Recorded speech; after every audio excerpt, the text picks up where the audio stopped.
Aquí comienza Reencuentro, una cita con nuestra tradición y los temas de la actualidad a la luz de la Torá. Reencuentro le propone un encuentro con el judaísmo. Conduce Alberto Rusco Lequier.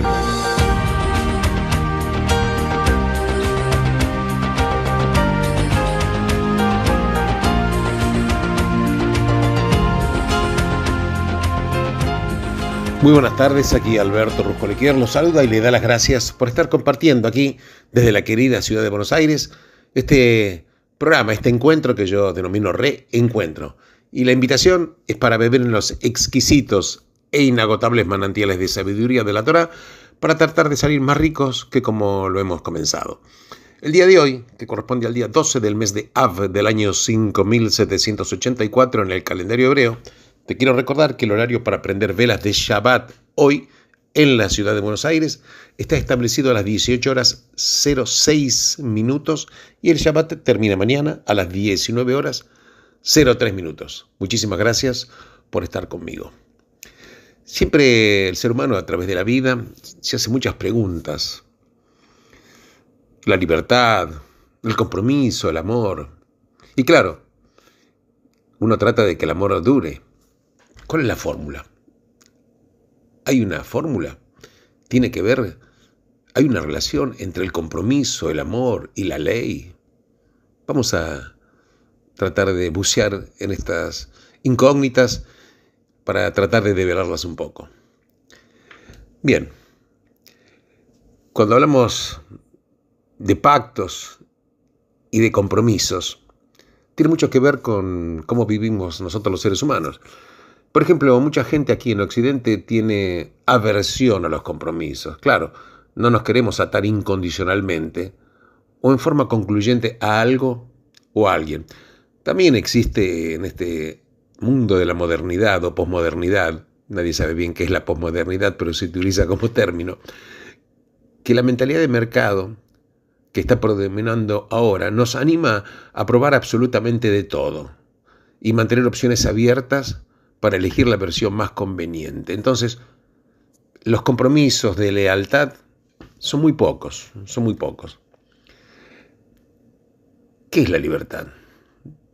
La libertad es como concebida por algunos como una ausencia de restricción. Claro, porque no nos gusta estar atados. Pero ¿cuál es la libertad que verdaderamente vale la pena? Y la verdadera libertad que vale la pena es la libertad para, o sea, la capacidad de hacer algo difícil y que requiere esfuerzo y que requiere capacidad. Alguien dijo de una manera muy inteligente, si alguien quiere tener la libertad de tocar el piano, hay que encadenarse al piano y practicar todos los días. La verdad que la libertad en este sentido no significa ausencia de restricción, sino elegir la restricción adecuada. Y eso significa un compromiso. Y este compromiso lleva a elegir, a descartar otras opciones. Alguien una vez dijo que para él la definición preferida de compromiso era enamorarse de algo y luego construir una estructura de conducta que lo sostenga para el momento en que el amor decaiga. La verdad que cuando nosotros vemos en la Torá que estamos precisamente transitando el último libro de la Torá, el número 5, que se denomina el libro de palabras, Sefer Devarim, estamos hablando también de discursos que da Moshe en los últimos tramos de su vida. La verdad que es un legado ético para las generaciones futuras, pero también es la confirmación de las leyes y la historia del pueblo judío a partir de su estadía en Egipto. Pero la verdad que se trata finalmente de lo que dice Moshe, de una afirmación fundamental del judaísmo, que este relato intenta integrar la narrativa y la ley en una visión coherente, lo que sería crear una sociedad libre, gobernada por la ley, bajo la soberanía del Creador. Claro, una sociedad de justicia, compasión y, por supuesto, qué duda cabe, respeto por la dignidad humana. Y esto está concebida en base a un acto de consentimiento mutuo entre el Creador hacia un pueblo. Y como es mutuo también, del pueblo con el Creador. Veamos, el compromiso en sí es un acto de amor. Porque en la esencia de este acto, incluso están las palabras de la Shema, lo que se recita, oye, Shema Israel, que están precisamente en la parashá de esta semana. Precisamente están en la parashá de esta semana. Cuando dice, amarás al Señor tu Dios con todo tu corazón, con toda tu alma y con todas tus fuerzas. Porque la Torá también es una narrativa, yo diría, fundacional y de una tensa y a veces tempestuosa unión entre el Creador y el pueblo, frecuentemente terco, claro, el pueblo. En definitiva, esto es una historia de amor. Incluso en el libro de la Torá podemos ver cuántas veces se utiliza el concepto del amor, la frecuencia con la que aparece la palabra amor, ahavá. Y esto aparece en los 5 libros de la Torá. Como ejemplo, en Génesis, el primer libro, figura 15 veces. Pero en ninguna de estas referencias se refiere a la relación de Dios con un ser humano, porque trata sobre los sentimientos entre los esposos o de los padres con sus hijos. Y por supuesto en los otros libros, ya sea de Éxodo, Levítico, Números y de Deuteronomio, también está la palabra amor. Digamos, en Deuteronomio, por ejemplo, figura 23 veces. Y escuchamos, claro, referencias sobre el amor, como te dije, tanto del pueblo al Creador y del Creador al pueblo. La verdad es que incluso cuando vemos que el episodio de Bilam, cuando quiere maldecir al pueblo judío, se torna la maldición en bendición. ¿Por qué? Porque el Creador ama al pueblo. Claro, entonces uno se pregunta, ¿cómo están conectados estos conceptos? Por un lado tenemos la apasionada declaración de amor por parte del Creador a un pueblo. Pero por otro lado hay un código legal que cubre la mayoría de los aspectos de la vida de los individuos y de la nación, una vez que entran en la tierra de Israel. Entonces vemos que hay ley y amor, pero ley y amor no son cosas que naturalmente van juntas. ¿Qué tiene que ver una cosa con la otra? Una vez un escritor escribió que compromiso es quizás enamorarse de algo y luego construir una estructura de comportamiento alrededor para sostener este amor en el tiempo. Y sabes que la ley, las mitzvot, los preceptos y la ley, como te digo, la halajá, es la estructura del comportamiento. Porque el amor es una pasión, claro, una emoción, un estado enaltecido, pero un estado emocional no puede garantizarse eternamente. Nos unimos en poesía, pero permanecemos casados en prosa. Y ese es el motivo, precisamente, por el cual precisamos leyes, rituales, hábitos de acciones. Los rituales son el marco que mantiene vivo al amor. Contó una vez una persona una historia que había un marido que le traía el desayuno a la cama a su esposa todas las mañanas. Lo hacía con gran devoción. Y esta persona que contaba esta historia, él no estaba seguro de que la mujer deseara tomar el desayuno en la cama todas las mañanas. Pero lo aceptaba porque la mujer sabía que era un homenaje que el hombre le quería hacer. Y efectivamente mantenía vivo el amor. Y después de décadas de matrimonio todavía parecía que estaban en su luna de miel. Claro, no quiero hacer una comparación exacta, pero la verdad es que los rituales del judaísmo están precisamente apuntando a sostener la estructura del amor. Porque los rituales sostuvieron el amor entre el Creador y el pueblo. Hay un montón de declaraciones de amor a través de las generaciones. Está en el libro de Salmos, cuando dice, tú eres mi Dios, te busco con sinceridad, clamo por ti. Está en Isaías, cuando dice, aunque las montañas se sacudan y los montes se remuevan, mi amor constante por ustedes no se sacudirá. También está en el Sidur, en la bendición de la Shema, cuando dice, tú nos has amado con gran amor, con amor duradero. También en la canción Yedid Nefesh, que incluso fue compuesta por el cabalista de Sfat en el siglo XVI, Eliezer Azikri. Entonces, claro, hay una pregunta. ¿Podría haber permanecido el amor sin los rituales? ¿Sin los 613 preceptos que llenan nuestros días y nos recuerdan la presencia del Creador? Yo creo que no. Porque las veces que los judíos abandonaron la vida de los preceptos, en pocas generaciones perdieron su identidad. Porque sin los rituales, eventualmente el amor muere. Y con los rituales, el brillo de las brasas permanece y aún tienen la posibilidad de estallar en llamas.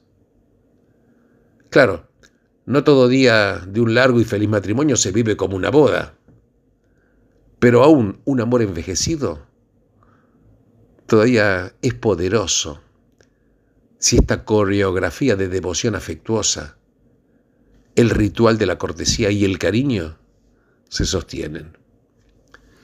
Claro, en la literatura de la halajá, de la ley, encontramos el cómo y el qué de la vida judía, pero no siempre el por qué. Y el lugar especial que tiene este libro, que se llama Palabras, el Sefer Devarim, en el judaísmo como un todo, es que aquí, más claramente que en cualquier otro lugar, encontramos el por qué. Porque la ley judía es la estructura del comportamiento construida en el marco del amor entre el Creador y su pueblo, de manera tal que el amor se mantiene más allá del decaimiento de la pasión de los sentimientos iniciales. Y de ahí la idea transformadora de vida.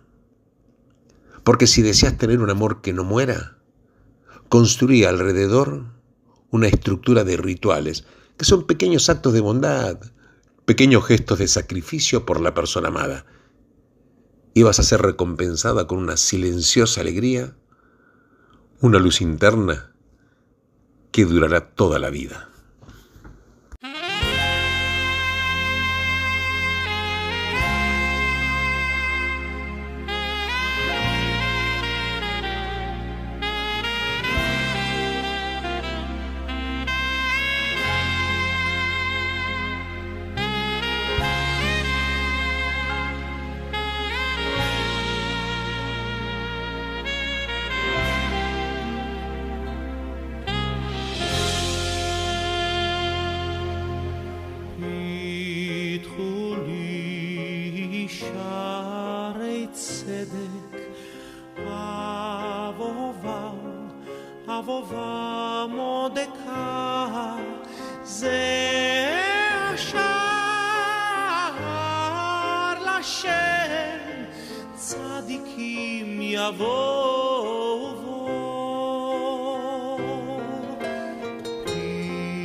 אהובה מרדכי, זה השער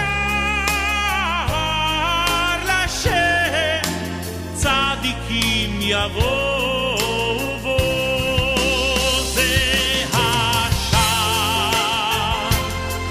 זה השער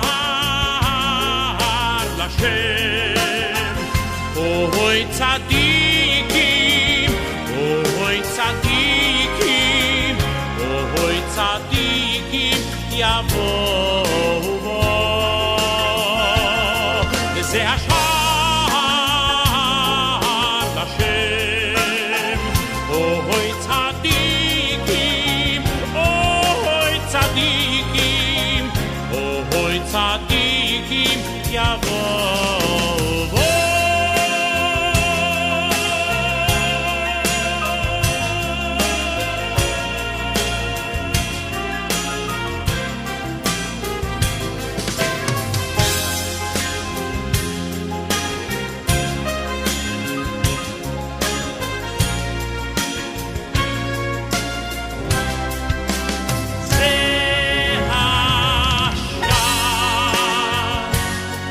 זה השער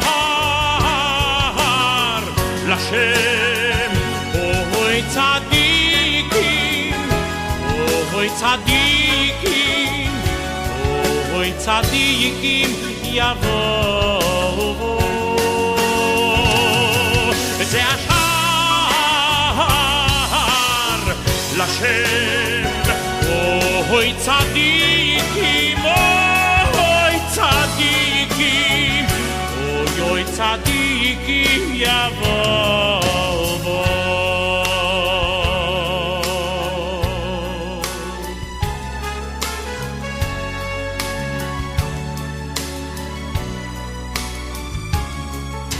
זה השער לשם, צדיקים יבואו בו. זה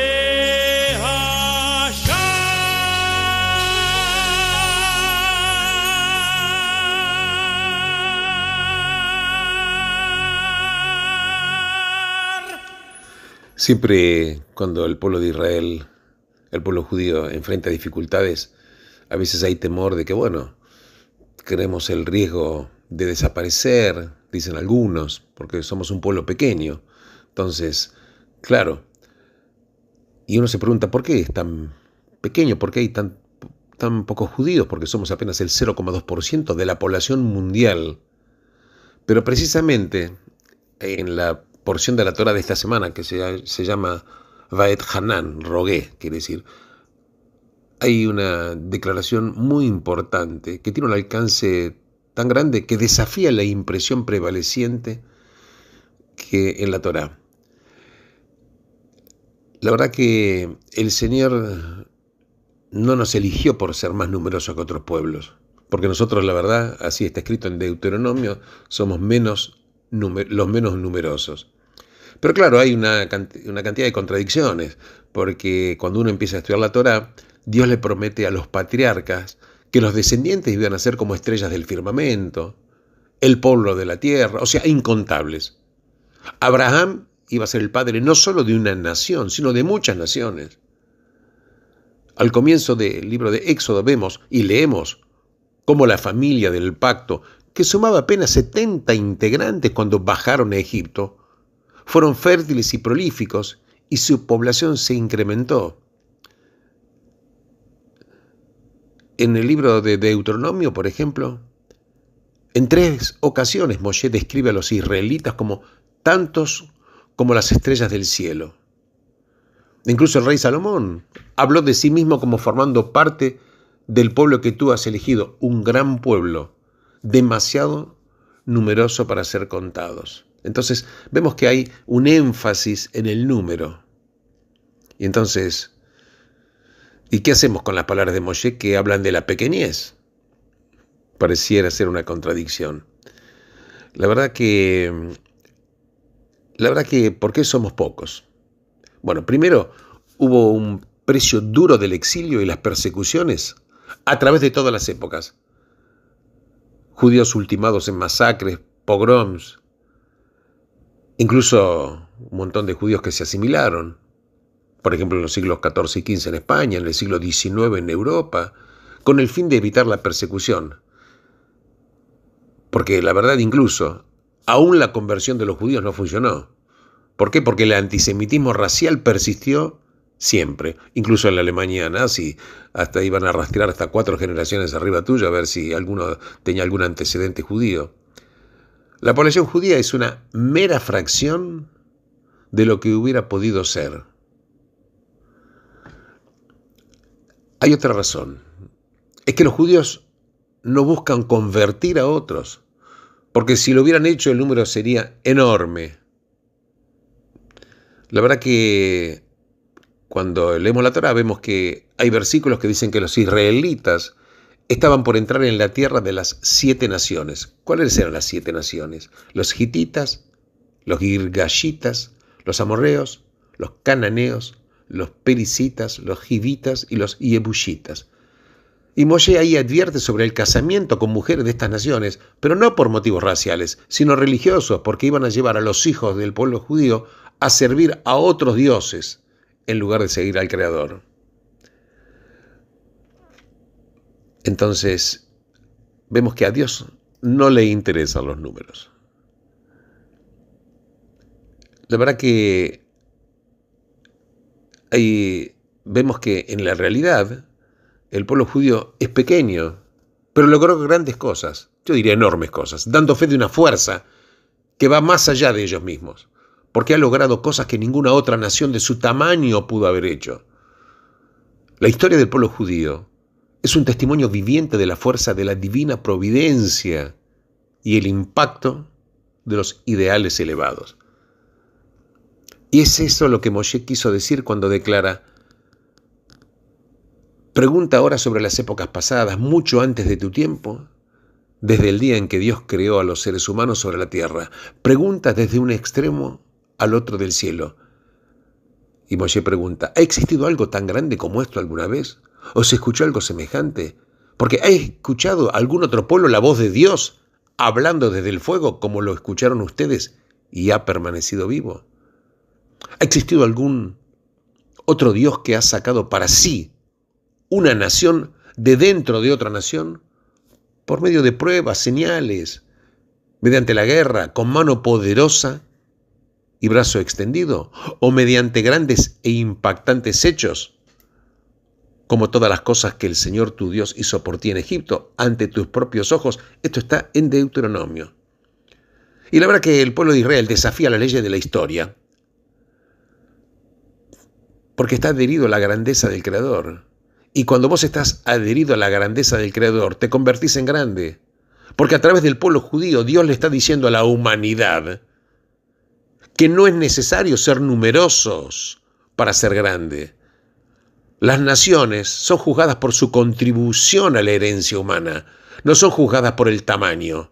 Y la prueba más contundente de esto es que una nación tan pequeña como la judía pueda producir un flujo continuo, renovado de profetas, poetas, sacerdotes, filósofos, sabios, santos, alajistas, codificadores, rabinos, comentaristas, directores de academias talmúdicas, etc.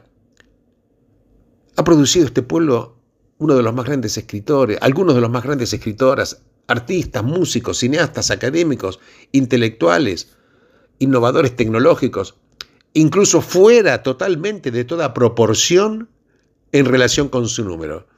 Los judíos pueden verse como juristas, abogados, etcétera, peleando contra la injusticia, economistas luchando contra la pobreza, médicos que luchan contra las enfermedades, maestros que luchan contra la ignorancia, terapeutas luchando contra la desesperación, contra la depresión. En definitiva, no se requieren grandes números para agrandar el horizonte espiritual y moral de la humanidad. ¿Y qué se necesita? Se necesitan otras cosas totalmente distintas, que son un sentido del valor, un sentido de la dignidad del individuo, del poder, de la capacidad humana de transformar el mundo, de la importancia de darle a todos la mejor educación posible, de hacer que cada uno de ellos asuma la responsabilidad colectiva de mejorar la condición humana. Porque en definitiva el judaísmo nos pide que tengamos la voluntad de tomar estos ideales elevados y ponerlos en práctica aquí en el mundo real, sin que las posibles frustraciones y derrotas nos afecten. Esto es evidente aún hoy, entre el pueblo de Israel en el Estado de Israel. Este pueblo que incluso está criticado por tantas naciones, ridiculizado y denigrado en gran parte del mundo. Pero sin embargo Israel sigue produciendo milagros en muchos campos: medicina, agricultura, tecnología, arte. Es como si la palabra imposible no existiera en la lengua hebrea. Porque Israel sí sigue siendo una pequeña nación, rodeada, como en los tiempos bíblicos, por naciones más grandes y más fuertes. Pero la verdad permanece, como dice Moshe: el Señor no les dio su afecto a ustedes por ser más numerosos que otros pueblos, pues ustedes son los menos numerosos. Y este pequeño pueblo sobrevivió a los imperios más grandes del mundo para entregar a la humanidad un mensaje de esperanza, porque no es necesario ser numeroso para ser grande. Lo que se requiere es estar abierto a un poder más grande que uno mismo. Se requiere es estar abierto a un poder más grande que uno mismo. ¿Vos sabés que se comenta que el rey Luis XV de Francia le pidió una vez a Blaise Pascal, este matemático brillante y teólogo, que le diera una prueba de la existencia de Dios? Y se dice que Blaise Pascal le dice a Luis XV: la prueba, Su Majestad, son los judíos.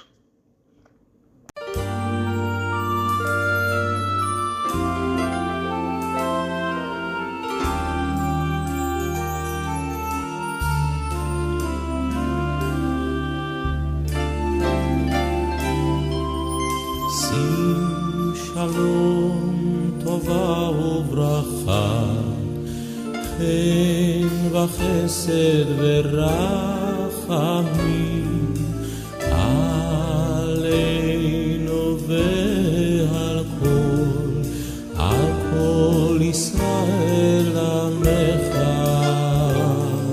Sim shalom tova uvracha, chen v'chesed v'rachamim aleinu ve'al kol Yisrael amecha. Sim shalom tova ubracha, chen v'chesed v'rachamim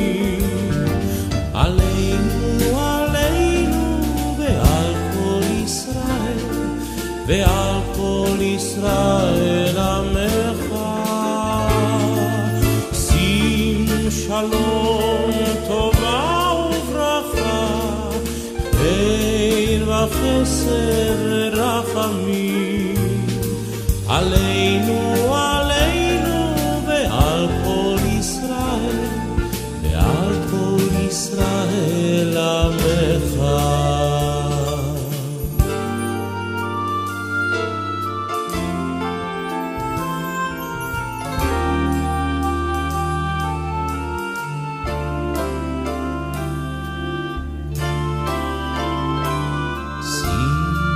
Shalom tova ubracha, chen v'chesed v'rachamim aleinu ve'al kol Yisrael amecha. Sim shalom tova ubracha, chen v'chesed v'rachamim aleinu ve'al kol Yisrael amecha. Sim shalom tova ubracha, chen v'chesed v'rachamim עלינו, עלינו ועל כל ישראל, ועל כל ישראל עמך.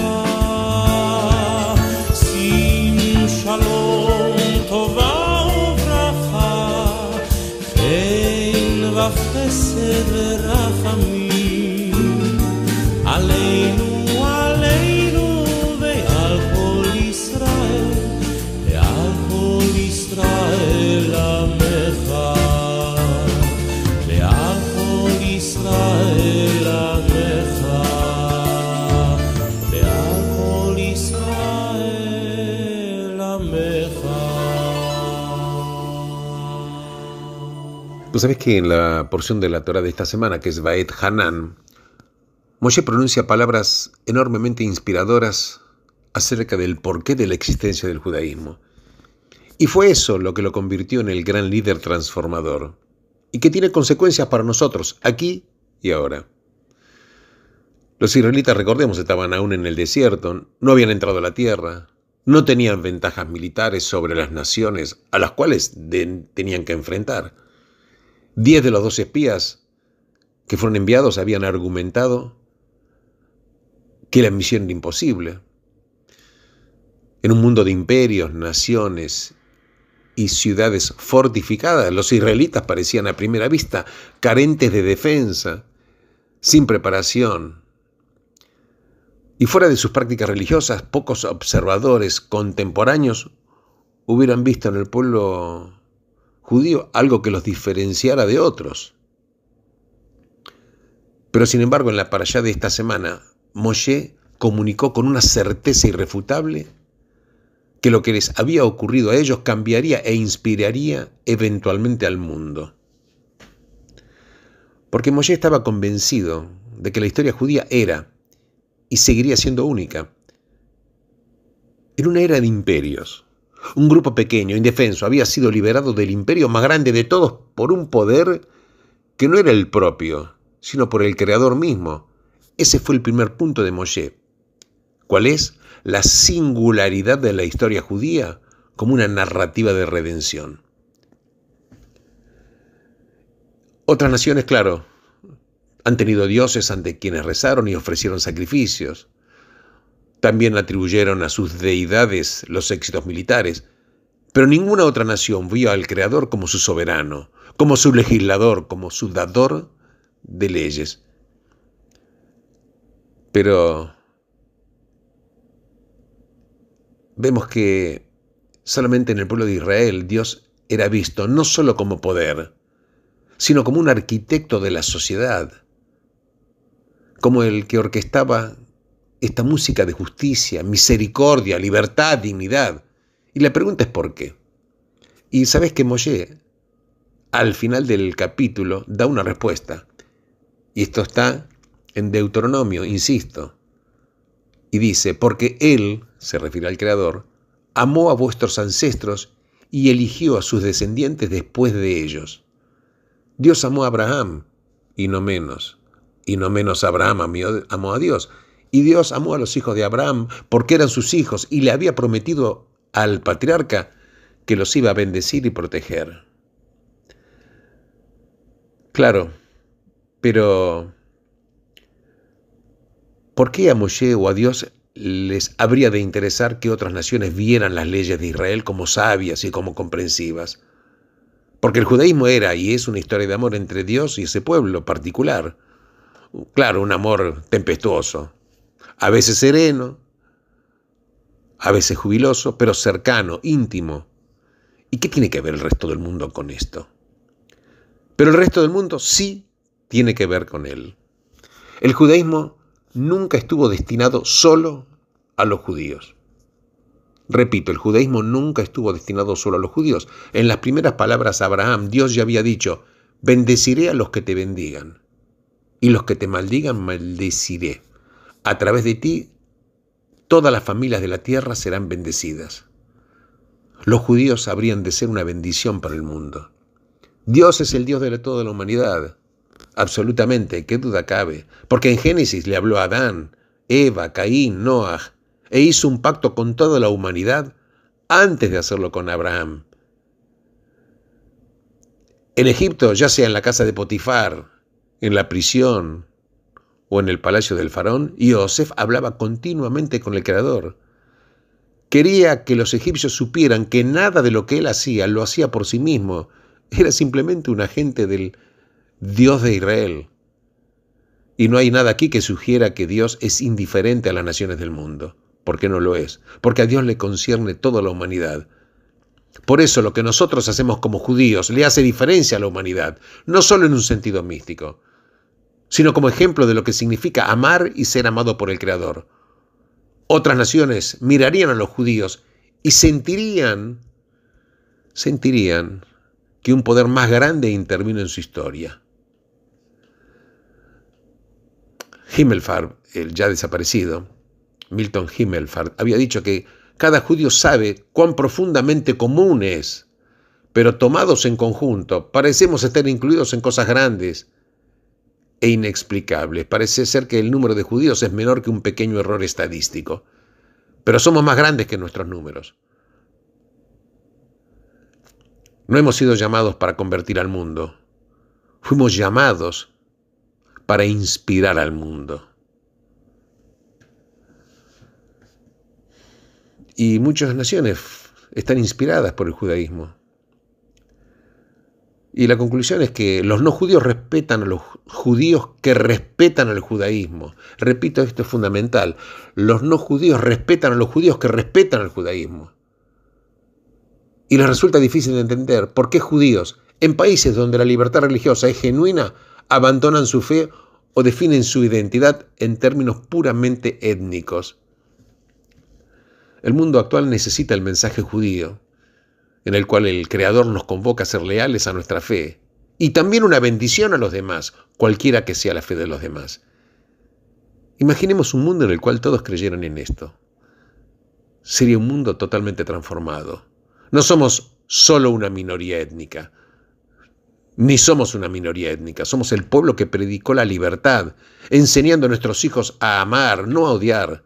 La nuestra es la fe que consagra valores fundamentales de la humanidad, que habló de responsabilidades mucho antes de hablar de derechos. Y la nuestra es la visión que busca aliviar la pobreza como tarea religiosa. Porque como decía Maimónides, no se puede pensar en exaltaciones espirituales si estás hambriento, si estás enfermo, si no tenés techo o estás solo. Hacemos esto no por ser conservadores o liberales, demócratas o republicanos, sino porque entendemos qué es lo que el Creador pretende de nosotros. Mucho se escribió en día del qué y el cómo del judaísmo, pero poco acerca del por qué. Moshe, en el último mes de su vida, nos enseñó acerca del por qué. Y así fue, como el más grande de los líderes, inspiró la acción a seguir, desde sus días a los nuestros. Porque si querés cambiar el mundo, tenés que comenzar con el por qué. Bien, yo les agradezco enormemente haberme acompañado en este día tan especial, con estas enseñanzas de la Torá. Te recuerdo una vez más que el horario para prender vela de Shabbat está establecido en la ciudad de Buenos Aires a las 18 horas 6 minutos y el Shabbat termina mañana a las 19 horas 3 minutos. Benditos sean todos ustedes en el lugar en el cual se encuentren. Shabbat Shalom.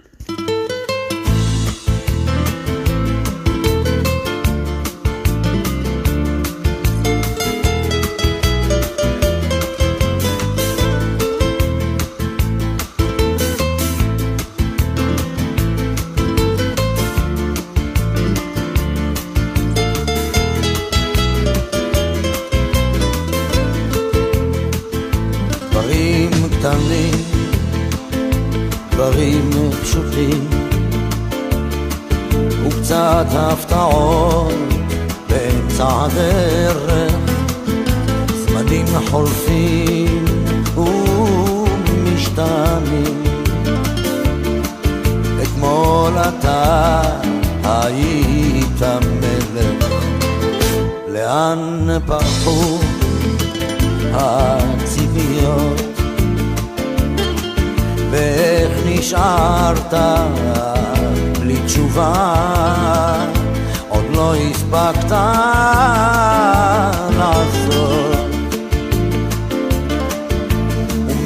נשאר מכל העבר. הכל תלוי בך חבר, היה חזק אל תישבר, אל תיתן לעצבות בך לפגוע, היה חזק ותתגבר. הכל תלוי בך חבר, היה חזק אל תישבר, אל תיתן לעצבות בך לפגוע, היה חזק ותתגבר.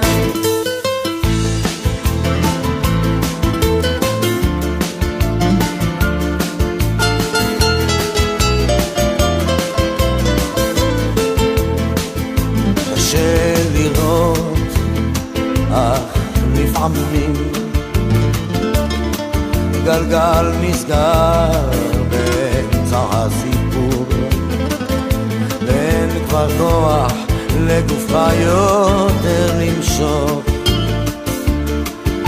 יכולת לוותר אבל לך אסור.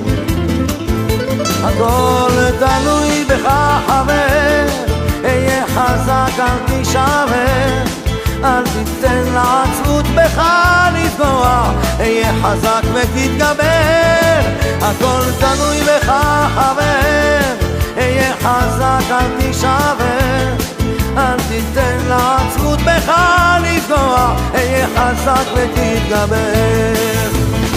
המסקנה חבר, אסוף את כל הכוח, קל יותר לדבר כשהפחד משתחרר. למרות הכל אתה מבין שזו הדרך, היה חזק חבר, היה חזק. הכל תלוי בך חבר, היה חזק אל תישבר, אל תיתן לעצבות בך לפגוע, היה חזק ותתגבר. הכל תלוי בך חבר, היה חזק אל תישבר, אל תיתן לעצבות בך לפגוע, היה חזק ותתגבר.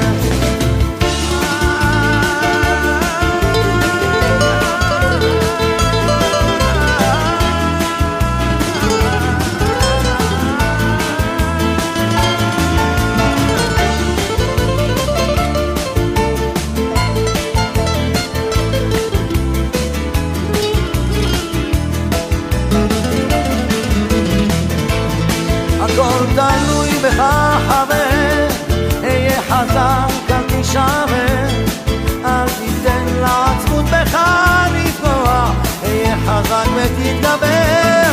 הכל תלוי בך חבר, היה חזק אל תישבר, אל תיתן לעצבות בך לפגוע, היה חזק ותתגבר.